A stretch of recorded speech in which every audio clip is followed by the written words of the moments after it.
হয়তো নেক্সট বড় বিলিয়নিয়ার আপনি হয়ে যেতে পারেন, সেটা তো বলা যেতে পারে না। আপনার ক্ষমতা হচ্ছে খুব বেশি শক্তিশালী, আপনার ব্রেন সুপার পাওয়ারফুল, সেটা হয়তো আপনি খুব ভালোভাবে জানেন না। আপনাকে দিয়ে অনেক কিছু করা সম্ভব।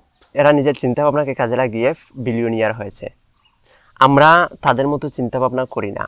আমরা চিন্তা ভাবনা করি আমাদের কিছুই নাই। এই কিছুই নাই চিন্তা ভাবনা করাকে, কিছুই নাই যখন আমরা চিন্তা ভাবনা করি, তখন এই চিন্তা ভাবনাগুলো আমাদেরকে পিছিয়ে দেয়। আমরা চিন্তা করি না যে আমাদের টাকা পয়সায় কিছুই নাই, আমাদের চমৎকার একটা ব্রেন আছে, এই ব্রেনকে কাজে লাগিয়ে আমরা অনেক কিছু করতে পারি। সেটা চিন্তা ভাবনা করাটা আমরা ভুলে যাই। আমরা আর বিলিয়নিয়ারদের মধ্যে পার্থক্য তেমন নাই। চিন্তা ভাবনার বিশাল একটা পার্থক্য রয়েছে। Hi guys, my name is Hasan and welcome back to my channel. আমরা কেন বিলিয়নিয়ারদের মতো চিন্তা করি না? বিলিয়নিয়াররা যেভাবে চিন্তা ভাবনা করে তারা আজকে বিলিয়নিয়ার হয়েছে, আমরা কেন তাদের মতো চিন্তা ভাবনা করি না? আর তাদের মতো যদি আমরা চিন্তা ভাবনা করি, তাহলে হয়তো আমরাও বিলিয়নিয়ার হয়ে যেতে পারি, সেটা তো কেউ বলতে পারে না। যখন বিলিয়নিয়াররা এইভাবে চিন্তা ভাবনা করতো, তখন কিন্তু তারা ভাবে নাই তারা বিলিয়নিয়ার হবে। তারা শুধু জাস্ট তাদের কাজ করে গেছে, চিন্তা ভাবনা করেছে, আর ওই তাদের চিন্তা ভাবনা অনুযায়ী তাদের কাজ করে গেছে। কিন্তু আমরা কেন বিলিয়নিয়ারদের মতো চিন্তা ভাবনা করি না? বিলিয়নিয়াররা কীভাবে চিন্তা ভাবনা করেছিল আর কীভাবে চিন্তা ভাবনা করে তারা আজকে বিলিয়নিয়ার হয়েছে। একজন আমার খুব পছন্দের একজন মানুষ, খুবই ফেমাস বিলিয়নিয়ার, তিনি কিভাবে বিলিয়নিয়ার হলেন আর তার চিন্তা ভাবনাটা কীভাবে ছিল, সেটা আমাদের সবাইকে অবাক করে। আগেই বলে দিই তিনি কে। তিনি হলেন ওয়ারেন বাফেট। তিনি একটা সময় বিশ্বের সবচেয়ে বড় ধনী ছিলেন। আপনারা জানেন বিশ্বের সবচেয়ে বড় ধনী বিল গেটস খুব লম্বা সময় ধরে ছিল, কিন্তু এই বিল গেটসকে অতিক্রম করে তিনি বিশ্বের সবচেয়ে ধনী ব্যক্তি হয়েছিলেন 2008-9 সালের দিকে। তো এখনও তিনি টপ 10-এর মধ্যে আছেন। আর আজকে যখন আমি ভিডিওটা রেকর্ড করছি 2025 সালের জুলাই মাসে, এখন তিনি বিশ্বের 6 নাম্বার ধনী ব্যক্তি। তো একটা সময় ওয়ারেন বাফেটের কিছুই ছিল না, তিনি জিরো থেকে বিলিয়নিয়ার হয়েছেন। এমনটা নয় যে তার অনেক টাকা পয়সা ছিল, তার অনেক সম্পত্তি ছিল, আর সেইগুলো তিনি কাজে লাগিয়ে বিলিয়নিয়ার হয়েছেন, এমনটা মোটেও নয়। তিনি সেলফ মেড বিলিয়নিয়ার, মানে তিনি নিজে নিজে বিলিয়নিয়ার হয়েছেন। তো ওয়ারেন বাফেট কীভাবে নিজে নিজে বিলিয়নিয়ার হলেন, তার চিন্তাভাবনাটা কেমন ছিল, সেটাই নিয়ে আজকে আলোচনা করব। ওয়ারেন বাফেট মাত্র 11 বছর বয়সে বিনিয়োগ করা শুরু করেন। তার মূল আয়ের উৎসই হলো বিনিয়োগ। তিনি বিভিন্ন কোম্পানিতে বিনিয়োগ করেন। বিনিয়োগ করার মাধ্যমে ওই কোম্পানিগুলো লাভ করলে ওই কোম্পানির শেয়ারের দাম বাড়ে, আর তখন সেইগুলো তিনি বিক্রি করে দেন, বিক্রি করে তিনি লাভ করেন। এটাই হলো তার মূল আয়ের উৎস। তো ওয়ারেন বাফেট মাত্র 11 বছর বয়সে বিনিয়োগ শুরু করেন। মাত্র 11 বছর বয়সে, চিন্তা করতে পারেন তার চিন্তা ভাবনাটা কেমন ছিল। মাত্র 11 বছর বয়সে তিনি বিনিয়োগ শুরু করেন। আর 11 বছর বয়সে বিনিয়োগ শুরু করে মাত্র তিনি 13 বছর বয়সে ট্যাক্স রিটার্ন দেন। সত্যি ভাবতে অবাক লাগে, 11 বছরে একটা বাচ্চা স্টক মার্কেটে বিনিয়োগ করছে, আর 13 বছর বয়সে তিনি ট্যাক্স রিটার্ন দিচ্ছেন। সত্যি সত্যি চমৎকার। তখনও ওয়ারেন বাফেট তার টাকা পয়সা একদমই ছিল না। এর আগে তিনি কোকাকোলা বিক্রি করতেন, চুইংগাম বিক্রি করে তিনি টাকা জমাতেন। তারপর তিনি পত্রিকা বিক্রি করেছিলেন, পত্রিকা বিক্রি করে তিনি টাকা জমিয়েছিলেন, আর সেই টাকা তিনি স্টক মার্কেটে বিনিয়োগ করেছেন। তো 11 বছরের একটা বাচ্চা স্টক মার্কেটে বিনিয়োগ করেছে, 13 বছর বয়সে তিনি ট্যাক্স রিটার্ন দিয়েছেন। তারপর ছোটোবেলা থেকে তিনি খুব ভালোবাসতেন বই। 500 পৃষ্ঠার বই ছাড়া তিনি বই পড়তেন না, তার পছন্দের বই ছিল 500 পৃষ্ঠার বই। আপনি হয়তো ভাবতে পারেন ছোট্ট বাচ্চা 500 পৃষ্ঠার বই ভালোবাসে। যদি আপনি এইভাবে ভাবেন, তাহলে আরও একটা অবাক করার মতো ঘটনা আছে। ওয়ারেন বাফেট মাত্র 7 বছর বয়সে, যখন তার 7 বছর বয়স ছিল, তখন তিনি লাইব্রেরি খুঁজেছিলেন। ওয়ারেন বাফেটের চিন্তা ভাবনাটা কেমন ছিল? তিনি 7 বছর বয়সে লাইব্রেরি খুঁজেছিলেন নিজের জ্ঞান বাড়ানোর জন্য। তারপর তিনি ছোটোবেলা থেকেই 500 পৃষ্ঠার বই পড়তে ভালোবাসতেন, অর্থনীতির বিষয়ের উপর বই পড়তে ভালোবাসতেন। তারপর মাত্র 11 বছর বয়সেই স্টক মার্কেটে বিনিয়োগ করে দেন। তারপর 13 বছর বয়সে ট্যাক্স রিটার্ন দেন। আর মজার ব্যাপার হলো, মাত্র 11 বছর বয়সে যখন তিনি বিনিয়োগ শুরু করেন, তখন তার কাছে টাকা পয়সা ছিল না। আগেই বলেছি, পত্রিকা বিক্রি করে, চুইংগাম বিক্রি করে, কোকাকোলা বিক্রি করে তিনি টাকা জমাতেন, আর সেই টাকা তিনি বিনিয়োগ করতেন। আপনি একটু কল্পনা করেন তো ওয়ারেন বাফেটের চিন্তা ভাবনাটা কেমন ছিল। একটা ছোট্ট বাচ্চা আসছে, স্টক মার্কেটে বিনিয়োগ করছে, সেটাকেই তার কেরিয়ার হিসাবে বেছে নিয়েছে, এবং কি আজকের দিনে দাঁড়িয়ে তার বয়স হলো 94 বছর, এখনও তিনি বিনিয়োগ করছেন। তিনি হলেন বিনিয়োগ জগতের সবচেয়ে সেরা একজন মানুষ। তো ওয়ারেন বাফেট ছোট্ট থেকে এইভাবে তার কেরিয়ার নিয়ে চিন্তা ভাবনা করেছিল। আর এইভাবে তার কেরিয়ার নিয়ে যে চিন্তা ভাবনা করেছে, শুধু তাই না, তার চিন্তা ভাবনা অনুযায়ী সে 11 বছর বয়স থেকেই কাজ শুরু করে দিয়েছে। তার প্রমাণ তো সামনেই।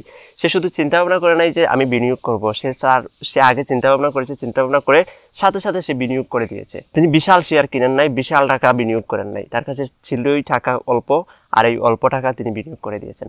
তো তার চিন্তা ভাবনাটা ছিল সে বিনিয়োগ করবে, স্টক মার্কেট, টাকা পয়সা কীভাবে কাজ করে সেই সব কিছু জানার আগ্রহ ছিল। সেই জানার আগ্রহ থেকে তিনি বই পড়তেন, তারপর তিনি বিনিয়োগ শুরু করে দিলেন। আর এই বিনিয়োগ আজকের দিনে দাঁড়িয়েও তিনি কন্টিনিউ করছেন 94 বছর বয়সে এসে। 80 বছর ধরে তিনি বিনিয়োগ করছেন।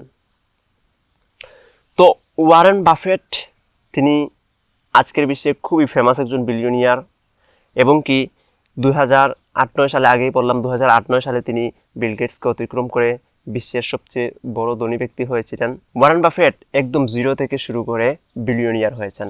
তার কোনো টাকা পয়সা ছিল না, অতীতে তার মা বাবার তেমন বড় কোনো সম্পত্তি পান নাই যেগুলো কাজে লাগিয়ে তিনি বিলিয়নিয়ার হয়েছেন, তেমন কিছুই না, তিনি সেলফ মেড বিলিয়নিয়ার। তো আমরা তাদের মতো চিন্তা ভাবনা করতে পারি না, সেলফ মেড বিলিয়নিয়ারদের মতো আমরা চিন্তা ভাবনা করি না। আমরা ভাবি আমাদের টাকা পয়সা নাই, আমাদের ফ্যামিলির টাকা পয়সা নাই, মা বাবার টাকা পয়সা নাই, আর সেই টাকা পয়সা না থাকার কারণে আমরা কিছু করতে পারছি না। কিন্তু আমাদের নিজে নিজেই যে অনেক কিছু করতে হবে, আমরা নিজে নিজেই যে অনেক কিছু করতে পারি সেটা আমরা ভুলে যাই। আমরা নিজের আগ্রহ, নিজের চেষ্টা দিয়ে আমরা অনেক কিছু করতে পারি। সেলফ মেড বিলিয়নিয়াররা নিজের আগ্রহকে কাজে লাগিয়ে, নিজের চেষ্টাকে কাজে লাগিয়ে তারা আজকে সেলফ মেড বিলিয়নিয়ার হয়েছে। আপনি Bill Gates self made billionaire, Mark Zuckerberg self made billionaire, Jeff Bezos self made billionaire, Jack Ma self made billionaire. এরা সবাই হচ্ছে নিজে নিজে বিলিয়নিয়ার হয়েছে, অর্থাৎ এদের আগে থেকে বিশাল সম্পত্তি ছিল না যেগুলো কাজে লাগিয়ে এরা বিলিয়নিয়ার হয়েছে। আপনি আজকে, এবং কি আজকের বিশ্বের সবচেয়ে বড় বিলিয়নিয়ার, সবচেয়ে বড় ধনী ব্যক্তি ইলন মাস্ক, তিনিও সেলফ মেড বিলিয়নিয়ার। এরা নিজের চিন্তাভাবনাকে কাজে লাগিয়ে বিলিয়নিয়ার হয়েছে। আমরা তাদের মতো চিন্তাভাবনা করি না। আমরা চিন্তাভাবনা করি আমাদের কিছুই নাই। এই কিছুই নাই চিন্তাভাবনা করাকে, কিছুই নাই যখন আমরা চিন্তাভাবনা করি তখন এই চিন্তাভাবনাগুলো আমাদেরকে পিছিয়ে দেয়। আমরা চিন্তা করি না যে আমাদের টাকা পয়সায় কিছুই নাই, আমাদের চমৎকার একটা ব্রেইন আছে, এই ব্রেইনকে কাজে লাগিয়ে আমরা অনেক কিছু করতে পারি, সেটা চিন্তাভাবনা করাটা আমরা ভুলে যাই। আপনি যদি একটা বিষয় চিন্তা করেন, আপনার যা কিছু করতে ভালো লাগে, আপনি যেই ফিল্ডেই কাজ করেন, যা করতে গিয়ে আপনার ভালো লাগে, সেই একটা কাজ আপনি যখন এক মনে অবিরাম করতে থাকবেন, তখন আপনি একটা সময় এটা অবশ্যই অর্জন করবেন। এটা অর্জন করা থেকে আপনাকে কেউ আটকাতে পারবে না।